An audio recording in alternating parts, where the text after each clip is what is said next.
Setelah untuk mencari apa yang menjadi motif pembunuhan berencana Brigadir Yosua Huta Barat oleh atasan Irjen Verdi Sambo, kita akan bahas bersama dengan kriminolog Adrianus Meliala dan kita juga terhubung dengan psikolog Liza Marieli Japri. Selamat sore Pak Andri, Bu Liza. Selamat sore. Baik, saya ingin ke Pak Andri pertama. Pak Andri, kita meminjam istilah Pak Mahfud yang semalam bilang, motifnya sedang direkonstruksi, namun ini sensitif dan hanya boleh didengar oleh orang dewasa. Yang Anda baca soal kasus ini motifnya apa sih Pak Andri? Saya memakai pendekatan mengeliminasi berbagai motif yang mungkin muncul. Dalam dunia kriminologi maka ada 3 motif yang paling nyata ya. Motif dendam, harta, dan yang ketiga adalah cinta. Kelihatannya dari segi harta tidak ya, gitu. Demikian juga dendam mungkin ya. Dan yang paling mungkin adalah cinta. Dan ini ada kaitannya juga dengan konon cerita di awal bahwa ada kekerasan seksual. Jadi dengan kata lain kita fokuskan saja ke soal cinta ya sebagai motif yang paling mungkin, paling probable begitu. Nah, cinta versi mana nih? Cinta versi kekerasan seksual di mana ada relasi kuasa antara pihak yang berstatus lebih tinggi dengan yang lebih rendah, atau cinta platonis ya, cinta yang sering tumbuh di antara orang-orang yang memiliki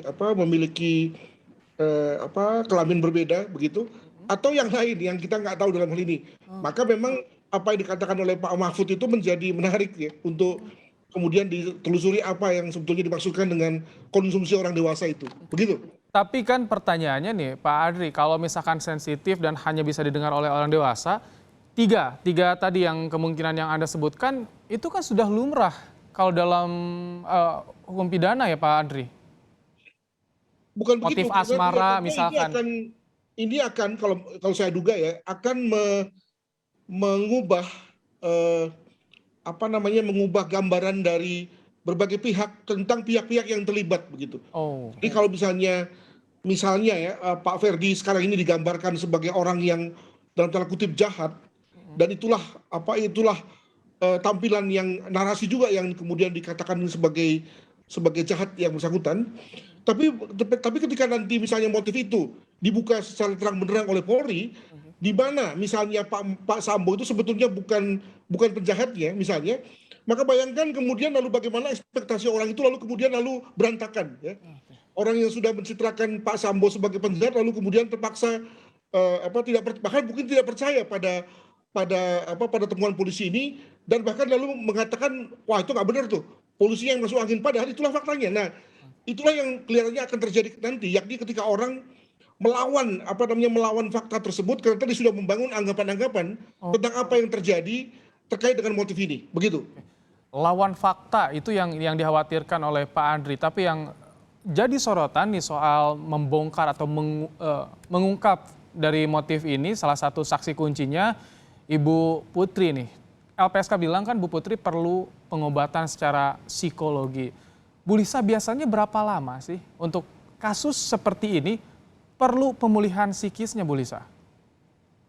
Iya, kalau kita berbicara dari kondisi saat ini, secara umum sih pemulihan psikis itu dibutuhkan sekitar 3 sampai dengan 6 bulan. Asumsinya apa yang sedang dialami sama Ibu Putri sini kita sebut sebagai PTSD, Post Traumatic Stress Disorder ya, gangguan stres pasca trauma. Ada satu kondisi yang sangat traumatik terjadi yang mengakibatkan guncangan psikis mental di dalam. Itu lumrahnya untuk menunggu kestabilannya itu sekitar 3 sampai dengan 6 bulan gitu. Jadi kita memang butuh waktu secara psikologis untuk mampu secara psikis, secara fisik aja. Kita kan kayak kita makan tadi pagi, makan tadi siang, makan malam ini, kemudian terolah oleh pencernaan kita dan akhirnya ke BAB biasanya 1 kali 24 jam besok kan gitu ya. Jadi biasanya secara psikis pun secara mental kita punya waktu kurang lebih 3 sampai dengan 6 bulan untuk mengolah itu. Tapi bukan berarti dalam periode itu menjadi dalam tanda kutip tidak mampu ngapa-ngapain, tidak mampu beraktivitas, tidak mampu untuk hidup seperti biasa. Mungkin bisa tapi dengan irama yang lebih lambat, sebenarnya demikian. Kalau dari LPSK kan bilang katanya 3 kali pertemuan dengan Ibu Putri tidak Mhm. menghasilkan apa-apa untuk asesmen. Seberapa parah sih kalau Anda Nah, lihat dari ini iya. temuan-temuan LPSK, dari informasi yang didapat LPSK, Bu Lisa? Ya, saya tidak bisa, berbicara banyak karena kan saya nggak ketemu dengan Ibu Putrinya langsung ya, Mas, gitu. Tapi memang kalau dikatakan bahwa tidak ketemu apa-apa gitu, ini, apakah memang benar tidak apa-apa atau memang kondisinya menjadi tidak kondusif untuk Ibu Putri melakukan yang terbaik dalam kondisi yang terburuk saat ini, gitu. Jadi kayak harus assessment, tapi terus ada yang, doktrin, harus ada apa, harus mungkin di suatu situasi yang keramaian sekali sehingga dia tidak bisa melakukan assessment pemeriksaan dengan baik, misalnya seperti itu. Nah, itu yang pertama kemungkinannya. Coba dilihat. Yang kedua, memang reaksi tiap orang beda-beda. Jadi kayak ada orang yang pain levelnya, tingkat kesakitannya itu rendah sekali. Ada yang pain levelnya cukup tinggi. Jadi ketika kesandung dia sudah lebih bisa move on gitu. Sementara kalau si yang satu lagi kesandung dikit bisa ngeluhnya panjang banget. Nah, tiap orang itu punya regulasi stresnya juga berbeda-beda gitu. Nah, ini yang perlu kita nggak bisa disamakan. Kalau misal tadi pertanyaannya memang biasanya butuh berapa lama gitu ya, 3 sampai 6 bulan. Apakah wajar kalau Ibu Putri seperti ini? Bisa ya, bisa tidak gitu. Bisa ya dalam arti mungkin jangan-jangan kondisinya tidak sesuai dan kemudian secara psikis ketangguhannya dia memang tidak terlatih untuk menghadapi masalah sehingga kemudian ketika ada asesmen, ada pemeriksaan yaitu mutisme aja Oke. gitu. Nah, ini yang harus diolah lebih lanjut sih sebenarnya. 3 sampai 6 bulan, sedangkan penyidikan terus berproses, ongoing. Pak Betul. Adri, nah kalau seperti ini apakah nanti akan menghambat konstruksi hukum yang tengah dibangun oleh tim khusus? Karena kan kesaksian Bu Putri penting juga Pak Adri. Oh, pasti ya. Kelihatannya yang tidak diperoleh oleh LPSK ini, oke memang di satu pihak mereka menemukan trauma, tapi yang lebih pasti lagi adalah bahwa antara trauma di satu sisi dan fitness di sisi yang lain. Fitness dalam hal apa? Fitness itu bicara soal kecakapan ya, kecakapan untuk memberikan kesaksian, kecakapan untuk meminta perlindungan. Ini aja kelihatannya ini nggak diperoleh oleh LPSK ya, sehingga bagaimana mungkin orang itu kemudian bisa dikatakan sebagai bertanggung jawab terhadap perbuatannya atau terhadap akibat dari perkataannya kalau untuk minta pertolongan saja kok nggak bisa gitu ya. Nah, padahal kan bukankah satu syarat paling dasar daripada kehidupan manusia adalah crying for help katanya, ya minta tolong, bahwa saya nggak mampu. Itu pun dia nggak mampu, itu pun kalau bentuk LPSK katanya nggak bisa. Nah, jadi memang kalau memang itu yang terjadi ya saya kira memang cukup parah ini yang teman kita ini gitu ya. Tapi juga di pihak lain, good news-nya adalah bahwa orang yang memiliki trauma seperti itu, saya setuju dengan Bu Lisa, juga menjadi tidak berarti kesaksiannya. Artinya apa? Dia menjadi orang yang tidak bisa kita pegang omongannya, tidak bisa juga kita pegang substansinya. Ya saya tidak mengatakan berbohong ya, tetapi dia sendiri tidak tahu apa yang dikatakannya. Dan Jadi secara hukum ini Pak Andri, berbahaya. maaf Demikian. saya potong. Jadi kesimpulannya kalau misalkan dipaksakan untuk diminta keterangan Ibu Putri ini kurang bisa dipertanggungjawabkan di mata hukum atau bagaimana? Betul sekali. Jadi memang hukum adalah pekerjaan orang dewasa. Oke. Lebih lagi adalah pekerjaan orang sehat gitu ya.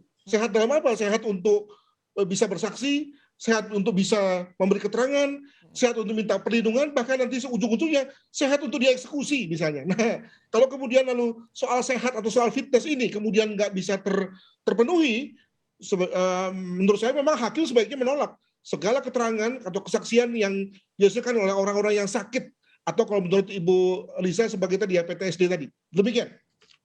Bu Lisa, tapi dalam 3 sampai 6 bulan itu bisa saja untuk memberikan keterangan dalam sebuah peradilan yang tengah berproses, Bu Lisa? Atau harus bagaimana? Apakah ada pendampingan khusus, pengobatan khususkah, Bu Lisa? Kalau pendampingan menurut saya sih sudah jelas ya, itu perlu gitu. Seperti mungkin kalau saya mendampingi klien-klien PTSD atau korban-korban bencana alam gitu kan. Tapi kan balik lagi ya tadi saya katakan, bukan berarti mereka tidak bisa diajak ngobrol, bukan berarti mereka tidak bisa diajak diskusi, bukan berarti kemudian mereka tidak bisa melakukan asesmen-asesmen tertentu. Nah, cuman ada beberapa karakteristik individu yang memang dalam tanda kutip gitu ya, secara mental lemah. Ketangguhan dirinya, self resilience-nya tuh memang lemah lemah.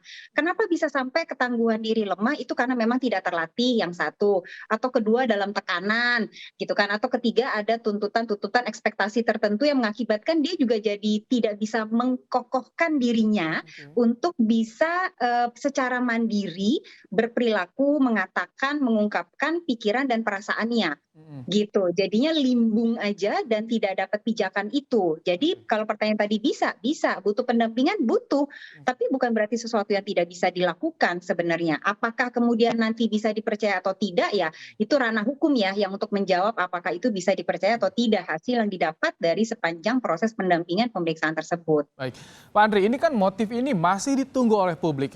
Pengumuman tersangka sudah, pasalnya sudah pembunuhan berencana. Kalau menurut Anda ini bagaimana sebetulnya yang dibangun oleh tim khusus Polri? Motifnya masih didalami, belum disampaikan ke publik, tapi tadi sudah ditentukan pasalnya pembunuhan berencana, Pak Andri.